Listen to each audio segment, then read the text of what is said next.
Greetings, welcome to Terra Prime Live, our Google Hangout for talking about all things sabering. We got a good panel here this evening. We're going to be talking about parrying versus striking in saber combat where we are, but of course we'll probably relate it to swordplay and all of that kind of good stuff since that's where it all comes from.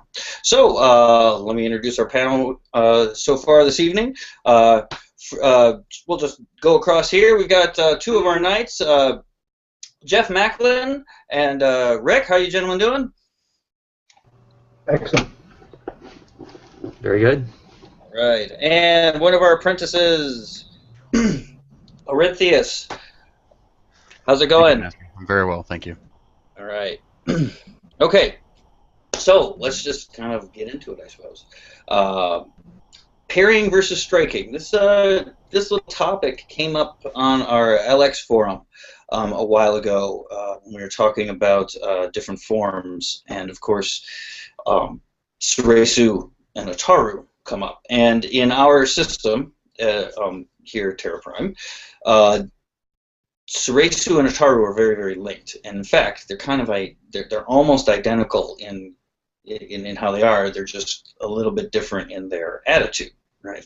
So you're going to do kind of the same motions in one as the other, but they're going to be for an entirely different intent. And this is a good kind of analogy to the topic at hand. How do you tell what is a parry and what is a strike? What is the real difference? And it becomes a little bit tricky. Just a little overview, I would say when you're talking about a sword, you've got flat versus edge. So basically, if I'm attacking, I'm going to be trying to hit with my edge. When I'm receiving a strike or parrying, I'm going to accentuate or try to accentuate the flat of my blade rather than trying to go all the time. Now, that's not to say that edge-to-edge contact doesn't happen and shouldn't happen ever, but most swordsmen throughout history did try to minimize it, at least, and especially when you're dealing with a cutting weapon, it can really damage the weapon very quickly. So it's a little bit easier when we're talking about something like this, where there is kind of a technical difference. When, however, we talk about this, which doesn't have any edges or sides, when something is moving, it's near to impossible. Perhaps it is impossible to tell which one it is without asking the performer. And this is, of course, for solo.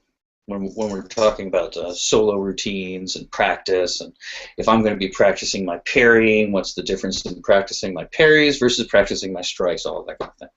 And so that's kind of where we're going to go. A lot of times I get comments on a lot of the videos about Suresu, the Dulan, and certain actions which seem like aggressive chops and this and the other. When Suresu is supposed to be 100% defensive, and we're going to go into that as well. But probably the problem is that there's really no way to tell without somebody interacting with me. Basically, the things that's going on in my head are not accessible to people. So, and that's true for any type of thing. So it becomes a little bit more difficult to answer when we're talking about something that doesn't have those dynamics. It's round, and it doesn't really matter. I can do absolutely the identical thing. I don't have to worry about completely destroying an edge by bashing it over and over and over again. And then for attacking, if we're going to talk about that, and I know Jeff, you'll probably be able to talk about this a lot as far as cutting goes, is edge alignment is very, very critical to getting a good cut in. So if you don't, with a steel blade, if you don't have proper edge alignment, you're not going to do as much damage. And so that's probably something that you need to kind of work on. With a lightsaber, the idea is that you wouldn't need that skill. That's wherever you're hit, you're going to be doing damage, and wherever you clash with another saber, you're going to go parry. So it does become a little bit more difficult in when we're talking about this, but we're going to try to do it anyway. And we do that, of course, because we separate our defensive techniques into our Suresu curriculum and our attacking techniques and aggressive techniques in Ataru. And as you see from the primers, there's many similarities, and the stances are going to be the same, and all this other stuff. So, why don't I open up to some of the panel here? Do you guys want to comment on anything before we kind of get into a specific? Beth, Rick? I'll throw something out there that kind of comes from the empty hand style that I used to study in. I started my martial arts in Ishinryu 2 decades ago when I started. And one of the first kind of rules of Ishinryu karate is a block is a strike and a strike is a block. And they don't really tell you the meaning behind this. They just kind of leave that up to you to figure out on your own. But I think the same is true for weapons. If you can make obviously it depends on what's happening with regards to your attack, but the motion's the same. A block is a strike and a strike is a block. And so I think as long as you're using proper body movement, it doesn't really matter. It just depends on what your strategy is with the specific strike. Yep. Want to say that? One thing I want to mention is that you have to take, especially for people who started in lightsaber, like sparring, or any kind of partner practice, and going into kind of like the more traditional, classical blade kind of arts, or vice versa. You have to be careful because there are lots of things that you can do with a lightsaber that you can't be sloppy about, such as the edge alignment that you mentioned, but which you can get away with lightsaber play because there is no feedback for that. Okay, and on the other side of things, a lot of a lot of things that you can do in sword may not translate directly into lightsaber either. For example, one thing that we've talked about before was the use of a guard or a Quillian, where, well, I won't get into that. Right. That's yeah, but in terms of like blade, like with a lightsaber, which is what we use the polycarbonate blades to simulate, you could touch that against somebody and their wrists and anything else that gets touched would burn and go through like butter, which wouldn't be possible necessarily if you try to strike, for example, with a less sharp portion of a blade. So there's another distinction that you should probably remember. Right. And then there's also this. We have the kind of fictional physics around a lightsaber, and then we have the reality of it. Like you were saying, the polycarbonate blade is one thing, and we'll just be talking about the polycarbonate blade. We're not going to go off and into that.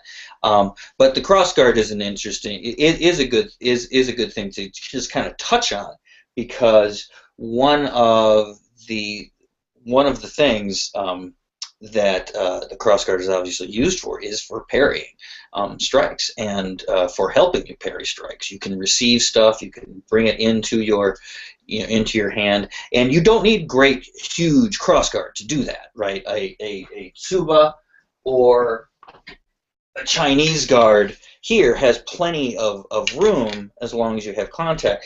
With a wider crossguard, obviously, you have a little bit more, coverage for that. But that's something that's really very difficult with what we're doing. So a lot of those techniques won't translate so well, in that way. Now there are models like the katana sabers from Saberforge, or Darth Alice's sabers, which have guards that will stop this. There's some other ones that have little flares to them, and those can all help. Um, but I think we can. That's all definitely very true, and I think it's a pretty good lead-in too to what you were mentioning, Jeff. Is a block is a strike and a strike is a block. With weapons, that's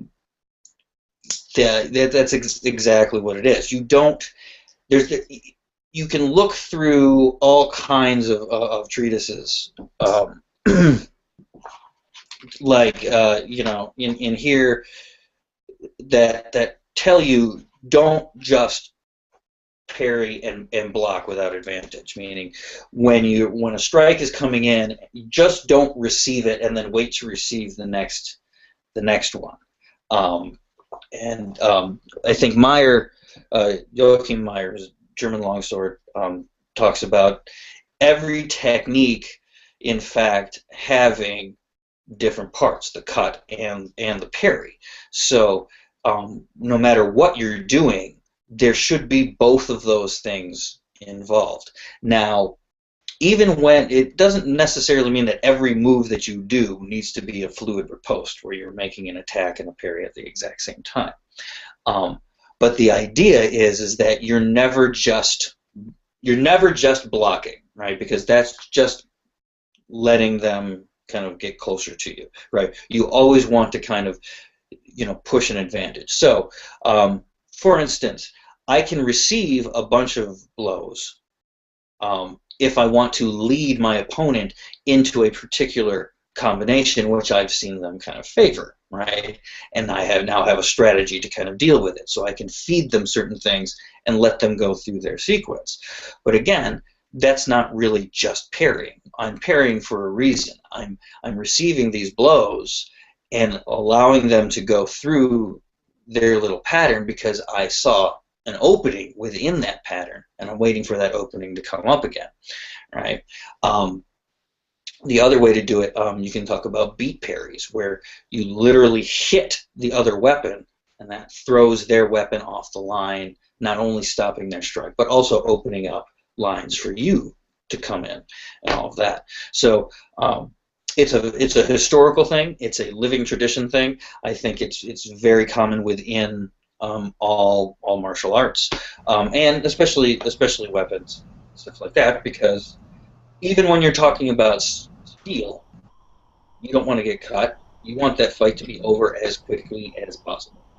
All right, so you're not going to just do that. Now, teachers do it all the time. Sometimes, right? Like I will not attack, because sometimes we try to get a student to become more aggressive, to take advantage. Sometimes we give them openings to see if they'll catch them and come in on it. So there are ways that you can just receive blows, and we'll get into that when we start talking about the Soresu Ataru kind of thing. Anyway, how about I open it up to you guys? You guys want to add or give examples from your training and art and all that stuff? Yeah, I was going to kind of add on to what you were talking about there with the beat parries, and there's a couple of different kinds that at least I emphasize in my dojo with the sparring. One of them is traditionally called an ukanagashi, or a flowing block, where as opposed to opposing the block or opposing the strike directly, you will kind of allow you hang your weapon out there and allow them to strike your weapon and flow through the strike to get into another strike. So the great example I'll use of that is somebody comes in for an overhead strike, and you kind of step out of the way, hang the weapon out there, and as the sword hits yours, you bring yours around and you can strike off that momentum. Then we have the more flowing blocks, which you're kind of almost deadening their blow as you receive it. So you're not directly opposing it, and you're not letting it take your sword out of the way. You're kind of deafening its blow as it comes in to kind of make them lose momentum. So those are kind of the two main ones that we really stick with at the dojo. As you advance, you get into more of the beat parries and things like that, because you kind of have more skill and you know what to do more. But my favorite one is the one that we don't really have a name for it, but it's almost like you're trying to slice the sword your opponent's sword, so you're not smacking it at a perpendicular angle. You're almost coming in parallel, which kind of gives this frictional momentum that causes their blade to really go off to the side, which is it's very hard to do at beginning stages. But once you understand it, it's a Yeah, phenomenal. and in a Chinese sword play, it's called shear, Okay. where you're. Let me see if I can kind of demonstrate what it is. If the blow is coming in this way, you either coming down or going up try to receive it here, and right, and fling it off to the side there. Yeah, it's and you can also go back and forth, so you can shear up in as you're coming in, and that gets into binding and things like that. And that's a little bit different, but anyway, Rick, do you have anything to add or? Yeah, the Ukengashi movement and some of the kind of receiving blocks that he was talking about is actually fairly common in many different schools in Japanese sword. I've seen it several times in yeah, it's pretty common. Like I've been exposed to so the Shintoru Kenjutsu and then the Yagyu Shinkageryu, which is fairly popular in Japan, and also Jikyu Shinkageryu, and they all use these as kind of like their kihon, their basic techniques. And if you get really good at them, I mean, that's pretty much all you need. It doesn't take a lot of effort, and you get many returns. I use hardly most of my sparring techniques are basic techniques. I don't Yeah. get into a lot of the advanced stuff because you don't need it. If you master those basic ones, you're set. Yeah, exactly. You know, the other thing is that there are also those also carry into like stick fighting techniques as well. The one that Jeff was talking about with the displacement is actually the first technique that you learn in Joe, which I think Jeff also has some exposure to, as well as the first kata of Yagyu Shinkageryu teaches that exact same thing, and I think Itoryu has that too. It's basically you're just off angle, just like by a couple degrees from the receiving attack, and by the virtue of no two objects can't occupy the same space at the same time, if you do it in the same tempo, you're going to take that center almost every time if you have good alignment. Yeah, and And the nice thing about that one. Oh, sorry.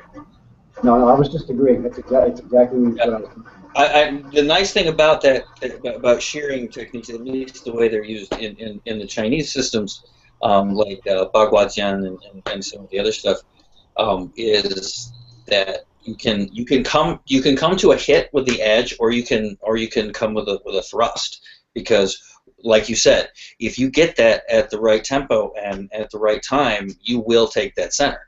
And it's at that point they're up against physics, and that attack's going to go over.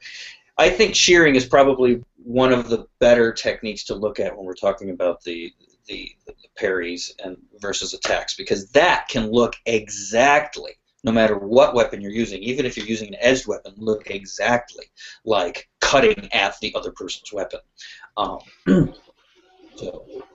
May I also add that from the Star Wars perspective, because we've been talking a lot about like the historical martial arts perspective, Soresu, if you look at the Revenge of the Sith novelization of how Kenobi fought off Grievous, all he did was change angles very slightly in his blade work, and he changed blocks into basically cutting into strikes.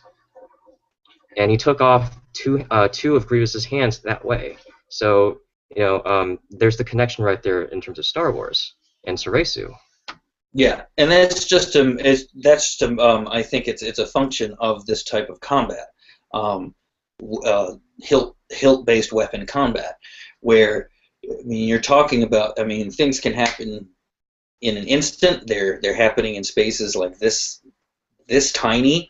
So even the slightest little bit of move, when we're talking about, even if we're just talking about a polycarbonate blade, we're talking about a line. We're talking about a line that takes up space.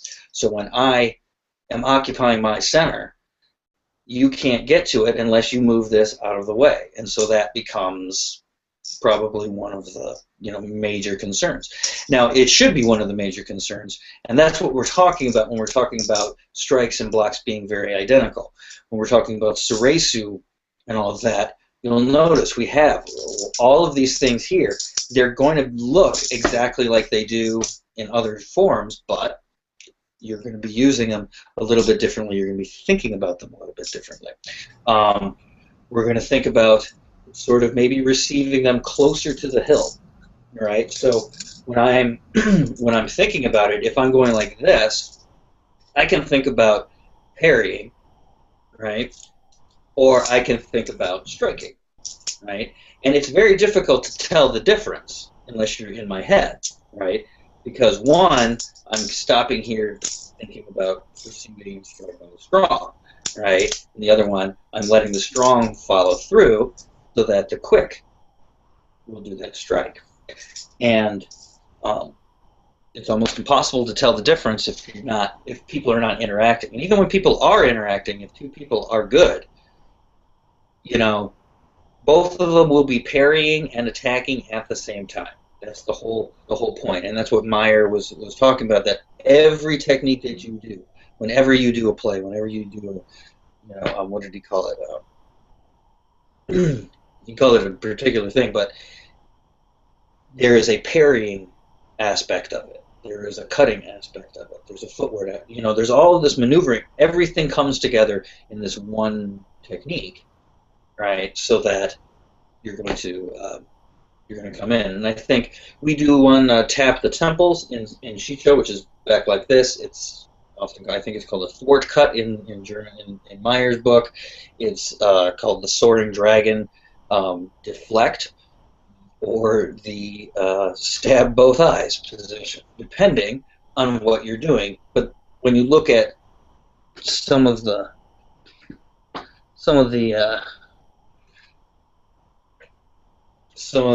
pictures of, I don't know if you can, that's good. And then the other one here. So those kind of look like the same thing on either side of the body, but one's supposed to be a block, the other one's supposed to be a strike. And that's exactly what we're talking about. So, one of the things that I try and emphasize to my students is most of the time it depends on where you are with regards to your opponent as to whether or not it's a strike or a block. So you might move the exact same way, but depending on where you've positioned yourself in relation to that individual will depend on whether that movement's a strike or a block. But it's like you said, if you're just doing a kata or a duan, or you're just moving solo, unless the person knows what you're imagining in your mind, there's no way to tell what you're doing. Yeah, it's almost, it is perhaps impossible. Why don't I throw something out to you, Robert? Do you got any questions? Well, none so far. I have some experience in my martial arts background in Kempo, where many of our basically our parries or blocks are literally attacking the attack, and the concept makes sense to me. And so far, I'm tracking along very well. Okay, yeah, that's what we're kind of, we're kind of talking about that. You can, attack at the attack. And this is something too, that if you're going out there and you're going to start, you go to a real sword school, which we totally recommend. To your local HEMA club or fencing or kendo or kung fu or anything you want, anything kind of weapons kind of stuff. You'll probably hear your teacher kind of say, do this, and then you might hear other people say, well, no, you never do that or whatever. And that might have something to do with your progress around. At the beginning, it's very useful for beginners to kind of separate parry and strike, right? So I parry and strike, that parry riposte kind of thing. That's not to say that parry riposting doesn't ever occur, right? But the idea as you get more advanced, is you don't 1-2, 1-2, because that can lead to just back and forth, right? And you don't just kind of throw attacks, right? Those attacks have to be aimed at openings and have to be, delivered in a particular tempo, in a particular area, and with particular speed and all of that kind of thing together. So just throwing a whole lot of attacking, and we can talk about, move into attacking now, kind of like the Itaru. A lot of the other kind of thing that you see in novices is either they just parry, or they come in and just try to attack you before you attack them, and that will work to a certain extent. Both of these things will work to a certain extent. If you just attack, keep the pressure on, and if you just parry, they will work to a certain extent. What you don't want to do is get into these habits, because if you get to somebody who has a little bit of experience, they're going to be changing it up on you, and you're going to quickly get out of your depth. But so throwing attacks willy-nilly is really, really bad. And when we say just throwing attacks, what we're talking about is not having any concern about defensive positioning or defensive whatever. So we are coming into a fight, and I'm going to hit, right? And I don't care that, or I'm not aware that by doing this at this particular time, this person can easily just hit me in the head before I even bring my sword back. And that will happen, a lot of times. So you always have to, as you start looking at attacks and strikes, you have to look at them as not only as follow-ups, but as integral parts of a full technique. So you have to come in, somebody's going to be throwing an attack at you, you have to deal with it and then respond. And that has to be done, like that. In combat, or in competition type of stuff, and when we get into more of the competition this year, hopefully we'll get into more of that. We call it fireballing, where somebody goes for a hit that there's no way that they could land with it by properly protecting themselves. And so it will almost always result in a double hit. Right, and instead of taking the higher scoring hit, it's just canceled out, and that's just because, first of all, for competition, it makes it very less fun, and for learning, you don't want to get into that habit, just barreling in without any knowledge of your surroundings and stuff. So, anybody want to take it from here? Yeah, I'll throw something out there. I kind of joke with my sparring partner, who's a kung fu guy, David, and he and I always kind of joke about it. He'll usually use a staff, and I usually use my shinai. And so he'll do something to where there was one particular time where he hit my hand, and it was perfect. I mean, it would have crushed my hand. But at the same time, I hit him square in the head. I mean, it would have just, put my sword right in his head. Which means in real life that I killed him, but his buddy behind him would have killed me because I couldn't use my other hand. And of course, his joke at that was, "Well, I didn't come here to die in the battlefield so my friend could kill you." But at the same time, that's kind of the way combat works. He might have broken my hand and I might have, cleaved his skull in half, but there's a darn good chance that I'm not going to be able to do anything after that point in time. So that's the difference in solo sparring and versus what you look at in actual combat with numerous people. Yeah, and we're if you're talking about the dueling aspect of single combat, one person versus one person, that's a different dynamic than full-on melee just out on the battlefield. So, Rick, you have anything to add on the subject? Sure. So with regards to double hits, I see it a lot in the guys that I train with, and it's kind of funny because they just kind of keep doing it without realizing that they're basically already dead. Like so back in the day, before the advent of antibiotics, if you got a decent cut and you don't take care of it, or if it's a big enough cut, you're pretty much your time is running out. Yeah. So for even like very innocuous, let's say a thrust to your just below your clavicle, that's you've got a pneumothorax, and soon you're gonna you've got a pneumothorax, and soon you're gonna have a tension pneumothorax, and then you're gonna have trouble breathing, and then you're gonna die. So even like innocuous hits like that, would have been death back in the day. And so there were a lot of that was just that kind of training where you kind of ignore the double hits, or you add points to double hits doesn't really make sense. Of course, nowadays we have much better medical understanding and all of that good stuff, so we don't really think about it. But back in the day, they really think about that kind of thing. Oh, absolutely, yeah. And armor was extremely valuable and extremely expensive, in almost all cultures. And if you couldn't afford armor, you improvised it. Most of the time. Whether it's just big, thick pieces of leather that you're wrapping around your wrists or something like that. Anything to keep to keep from getting cut. So, yeah, there is that aspect.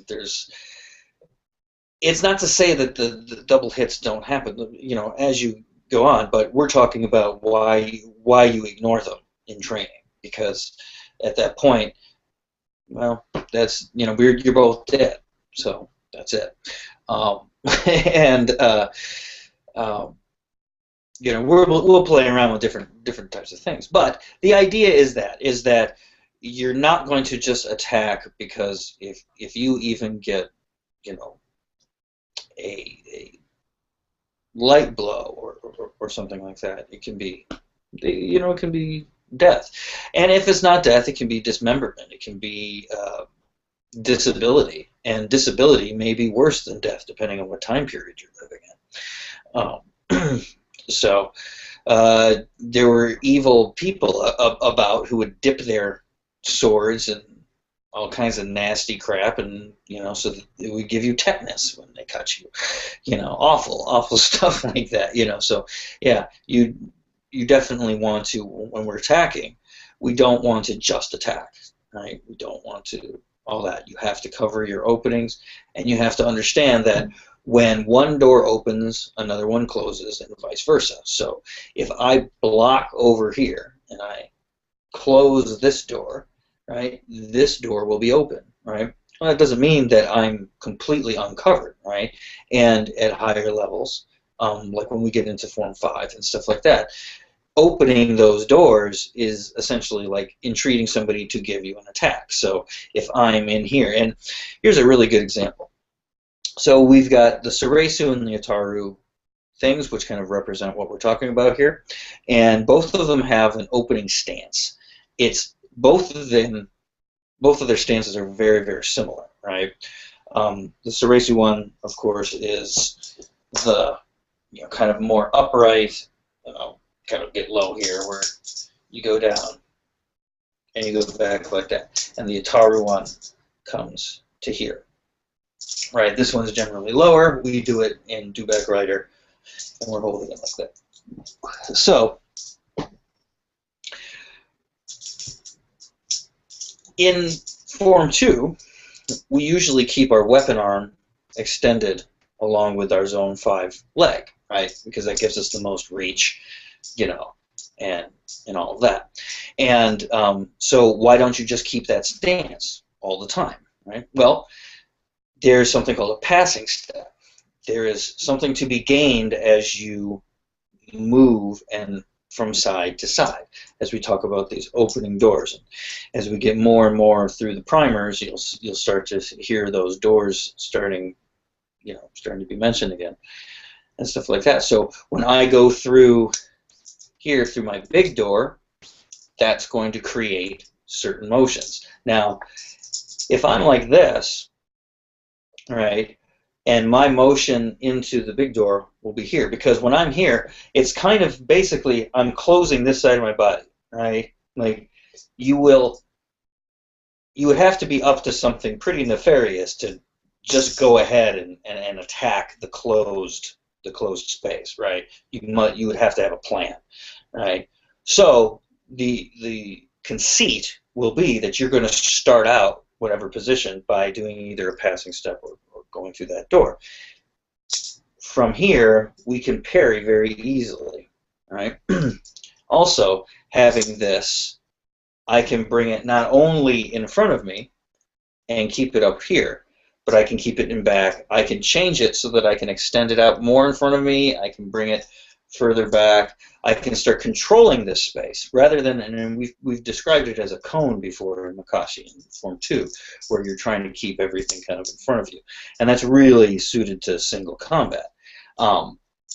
When we're talking about Suresu and Ataru, we're talking about more varied combat, more melee, more, oh my God, I'm in a bar, everything's going to hell, right? Or I'm on the battlefield, as in the Star Wars lore. That's what it's, Suresu to block blaster fire and all of that kind of thing. And for any type of, both of these ideas, the attacking and the defending, require you to know how to move through your doors, how to open and close them, right? Whether you're going to decide to do something to them, to kill them, to maim them, to do something like that, is totally, up to you. The physics of it is the same, right? Now, if I'm like this, it's a little bit tricky for me to come like this. It's possible, right? But more often, I'm going to keep it like here, and what comes through is a very powerful cut, right, or strike through, okay, choke. Boom. I can bring it all the way through a side. I can bring it around here, and then once it goes here, I let it dissipate. I turn it over, and I'm coming here like that. So Ataru, there you go. You've got your attack here, parry there. And it's not necessarily that and this is where I think a lot of people make the mistake when they're looking at the Suresu and the Ataru, like, especially the sumo exercise. Why would you ever turn your back on your opponent? And the idea is not that you are turning your back on your opponent. Either your opponents are going around you, requiring you to rotate with them, right? Or you're going through multiple opponents, both sides, this, that, and the other, right? Because we're never going to just assume that unless we've got a very narrow space and we're confined to that space, that our opponent is going to stay in front of us. It can be in a dueling sense, in a very controlled sense. We can think about that, but still, taking somebody's back, especially in weapons combat, is the most prized thing to do. You can essentially do whatever you want, and usually fights end even without a blow. Soon you get back there, you just lay your sword against their neck or something like that, and it's understood, right? So that's a kind of a good hopefully a good overview of the kind of Ataru Suresu idea. I don't know. Do anybody want to add anything? Ask a question. One of the things I'll say kind of regarding interpretation, and I emphasize it with my students, because I'll show them a kata or a technique, and they'll say, well, what are you doing? And my immediate response is, what do you think I'm doing? Because I don't want to give you the answer. I want you to figure it out on your own. And what it's called in Japanese, in a lot of the Japanese styles, is bunkai, where you're going through and determining what something means in a kata. Like, what's that person doing? It's up for interpretation, and it doesn't mean that my answer is the only answer. It's just my answer. It's what I would do or what I think is occurring. And I've had students come to me, white belts, beginners come to me with something, and I'm like, man, that's brilliant. I didn't even think about that. So I encourage people to, don't tell me I'm wrong. Tell me what you think we're doing. And it's a little more, everybody grows that way. Oh, absolutely, yeah. And you're right, it is up to interpretation because, as we're saying, all of these movements are pretty much identical.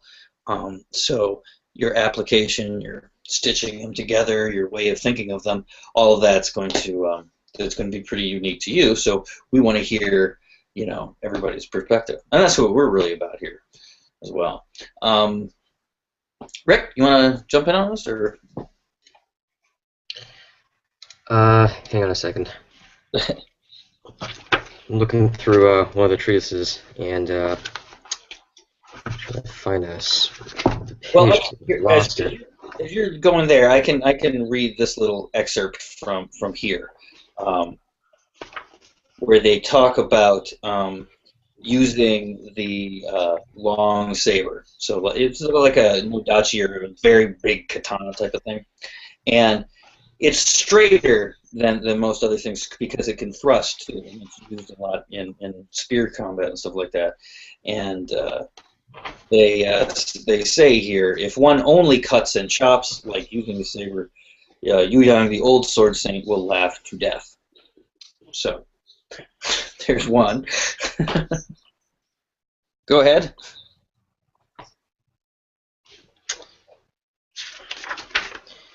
Okay, sorry. Can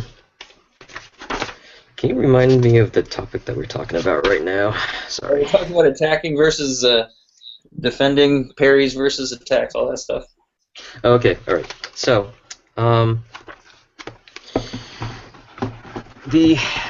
come from the school of thought where the best defense is a very, very nice offense. Or in the case where you are late to the game, you still go on offense. And I subscribe very much to that. Of course, there are different philosophies about fighting, but I think the important thing is to look at the situation and as it develops and adjust accordingly. You don't want to go in with any preconceptions. So in the case of what Jeff was talking about with the kata, these kata from the schools that use kata to teach, they are handed down for many generations, tested on the mat, and also way back when, on the battlefield. So, you have to think about, well, why isn't this technique working for you? Maybe it's because you haven't practiced long enough with it to understand it to its fullest. So, a while back, I was with a different group than who I am with now, and there was this one guy I always kind of think about because he was one of those guys who was like really, really gung-ho about learning martial arts, and he was like, well, why don't you do, why do we do this? This is stupid. It's never going to work. And then the teacher would, very, very nice gentleman, would just say, well, Yarimasho, let's get on the mat. Guess what? That guy always had bruises because he was always so rough that, he would just hurt himself. Yeah. Yeah, I've had people who take a little bit more aggressive, and this is one of the reasons I don't like doing the kind of like half speed, kind of slow sparring so much, because people tend to be able to switch and second guess during things that they wouldn't necessarily be able to. And we're talking about cuts and all that. All of these can go terribly wrong if you misjudge your distance and you hit with your hands instead of your blade, because, oh boy, it doesn't matter where you're going to hit, boom. And that's happened, a couple of times with people who are very, experienced. It's a very common thing coming from somebody who's trained in non-weapons and they go to a weapon. They're used to blocking stuff with their hands, and then as soon as you throw a strike at them, they block it with their hands. And that's why, the safety gear is such a huge thing, and it's such a big thing in my dojo. Oh yeah, The other, yeah. No. the other thing is that they're also not used to the distance that weapons players play at. So there's also that as well, and the timing. Um, Yes. The thing I illustrate with my students is if you're sitting at a desk, you know exactly what you can reach at that point with your hands because you're with your hands all day long. You know, I'm going to have to lean 2 inches forward to reach this mouse that's on my desk. But when you put a 3 foot piece of steel in someone's hands, they have no clue how far out that reaches until they've spent the amount of time with it. So yeah, there's a lot of, like Rick said, a lot of distancing learning that people have to, because then you've also got to apply the 3 foot distance the other person has. So there's 6 feet there that now you have to take account of that you didn't have before. Yeah, and one thing that another common thing that happens to people coming from barehanded technique or styles, you know, is that they don't realize that they're in your range all of a sudden, you know, because they don't realize how close, how far away they have to be before you're out of range of my weapon, right? And even with a lightsaber, we're looking 36-inch blades most of the time. They probably got 2-3 inches in the socket, right? So that's a fairly long sword out there. And then we've got fairly long hilts. This is a pretty short one, but it's still a two-hander for me. All of that. So all of a sudden, they'll be like this, and they'll just kind of come in trying to chop, and they're kind of walking towards you like this because they don't realize how much space there is, and you crack.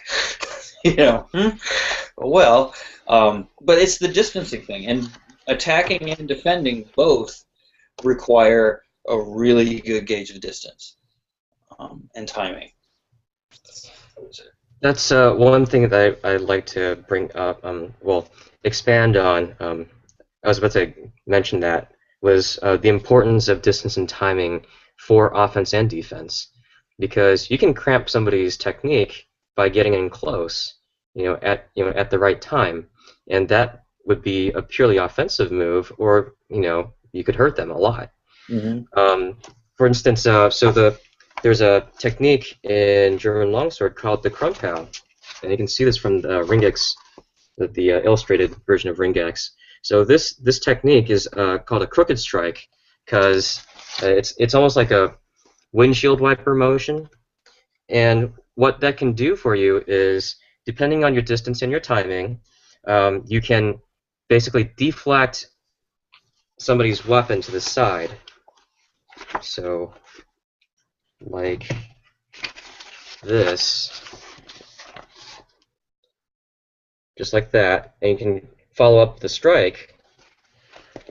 Or you could, at the right distance, at the right angle, which you should probably have learned in Form 2, you can go for a cut to their wrists as they're executing the strike.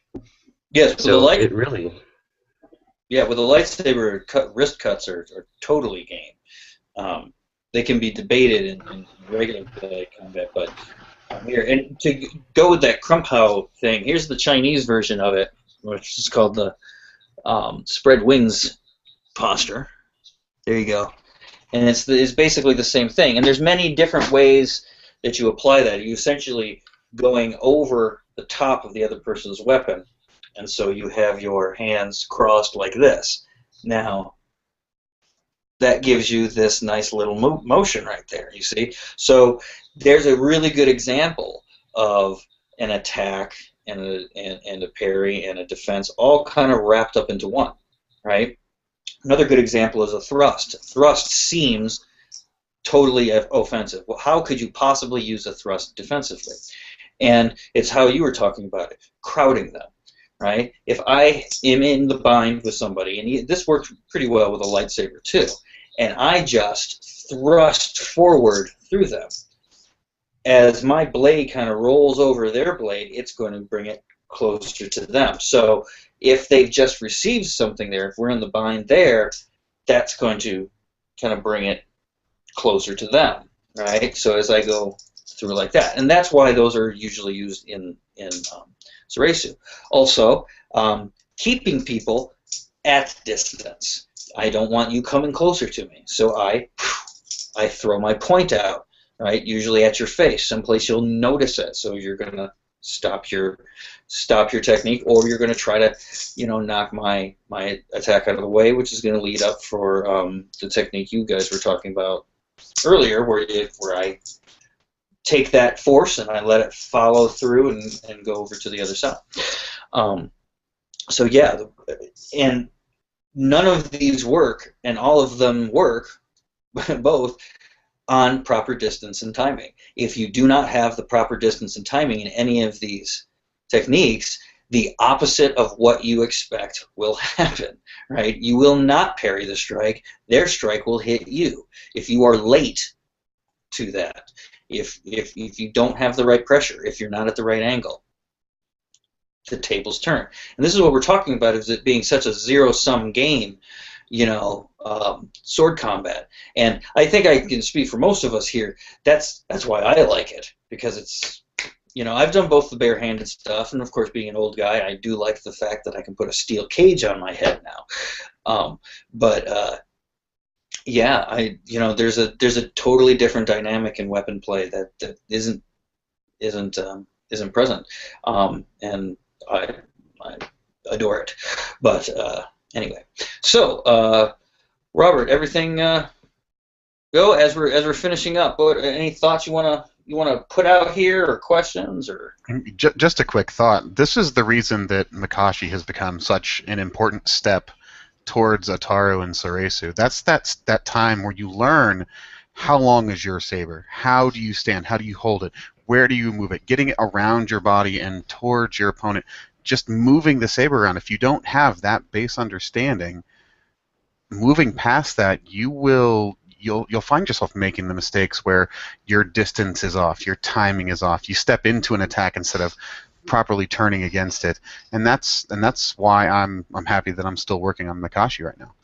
Yeah, and the Makashi, that's where you're going to learn really the basics of the distancing, the timing, because you're at weapon point, right? And you stay at weapon point, and you get really comfortable in there, and it's a very, very valuable tool.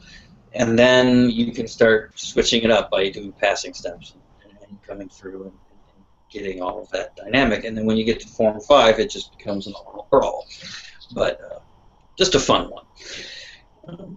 Anyway, so let's see. We've got a couple of questions or comments from the interwebs here. NTEHFMN says, sometimes the only good parry is a strike. I guess that kind of goes along with kind of what we were saying. They should be together, true. And then GDF Gerald, what about dodges and dodge and strike? And so yeah, feints, dodges, these kinds of things. These are all defensive techniques as well. I think that's probably a really good example of something that you should not do without, you should not just do. You don't want to just sit there and dodge somebody's attacks. I think that's obvious to anybody who's played dodgeball. So if you dodge, you definitely want to get onto another line, go to that opening. You don't want to come to their opening. And again, crackerjack, distance and timing is needed for dodges and stuff like that, right? Because if you dodge too early, they're going to see it. They're going to rein that attack in, and you might not get your opening. But if you do a good dodge, if you do a good feint, that can get you the hit. So dodge is something that should set you up for an attack. It shouldn't just be a way to avoid getting hit, and that's something I emphasize to my students all the time, because they'll jump around the mat, but they don't ever hit back. And a dodge has to be something that sets you up for an attack, or at least something that you can counter with some sort of defense in that way.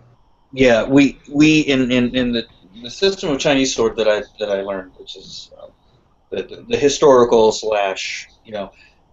informed by the living stuff, but the historical stuff and the long sword, the long straight sword, it's generally you generally want to dodge into attacks. Meaning, if I'm dodging over this way, I'm not just doing this. As I dodge, I throw the attack, right? And that dodge should put me into position to make that attack successful. And obviously all of that timing so that I am not where their attack is going, but they're still committed to that attack so they can't parry my next strike, right? Which shouldn't be like boom, boom, boom. It should all pop just at one time. The other danger with dodging is that you do too much of it, you lose. There's a plus side, which is that you might be out of range for the other guy to hit you. On the other hand, that guy is still on the offense.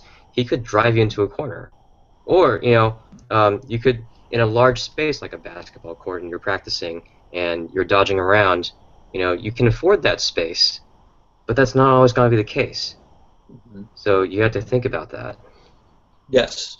Yep. And if you constantly back up, I think that's probably one of the things I see in students the most is they just constantly back up from they don't advance. And when you're backing up, again, unless you're running a gambit that you're drawing somebody into something, you're weaker as you're going backwards, right? You want to be going forwards. And I think that's where you're talking about when you're talking about aggressiveness and all that stuff. In Soresu, do we want to just receive all of the aggression from the other opponent and everything like that? No. We know it's coming to us, right? That's why we're the center, okay? We don't have to worry about where these attacks are coming to, right? In Soresu. They're coming to us, right? And therefore, we will, kind of deal with them. However, we do not simply just boop, boop, boop, boop, boop, boop, sit there like a pinball and get bounced around, right? You have to end the confrontation. That's the only way the violence stops. So even in the pacifist mode of Soresu, you have to end the conflict. And you can do that by cutting people off. You don't have to, grievously harm them. You can disarm them. You can do all this kind of stuff, but you got to do it quick, right?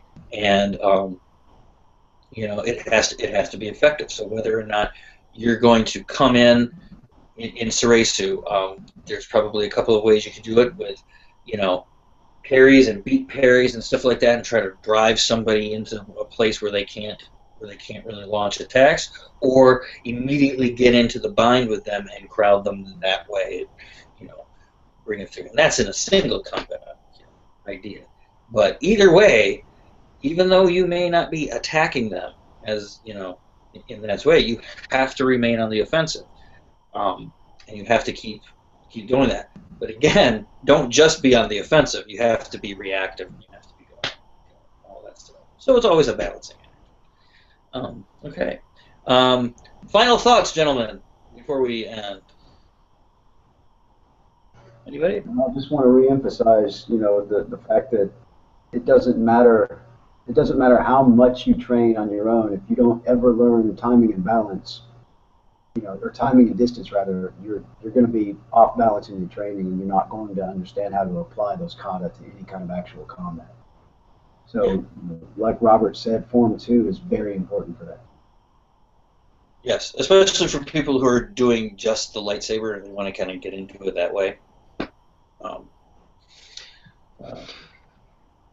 I want to emphasize that attack and defense are two parts of the same whole, and you have to think about what the overall goal is. The overall goal is to negotiate a fight, and to arrive at the end as safely as you can. So to that end, there's some people who would like to, kind of embody the idea of Soresu and just always be passive, always defensive, and they're stuck in that mindset. Or on the other side of things, people want to do Juyo and just flail away. But you really have to think about the fight as a whole and act in accordance with the situation, not how you would like the situation to go.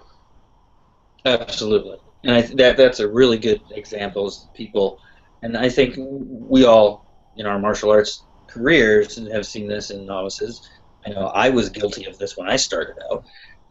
Is you think, oh, I can just attack, and then you start just attacking. Oh, that doesn't work too well, right? And then all of a sudden you defend. You go, oh, well, I can at least defend, and then you get caught in that little trap, and it takes some time to get out of there. Hopefully, you've got good partners and good instructors that can kind of nudge you out of those habits. Yeah. Robert, you have anything to finish up with here? No, I just appreciate everything that's been offered today. It's very enlightening to see which direction I'm going and why it's so important to continue what I'm doing. Yeah, very good. Okay. Well, that does bring us to the end of the hour here. Thank you, gentlemen. Jeff, Rick, Robert.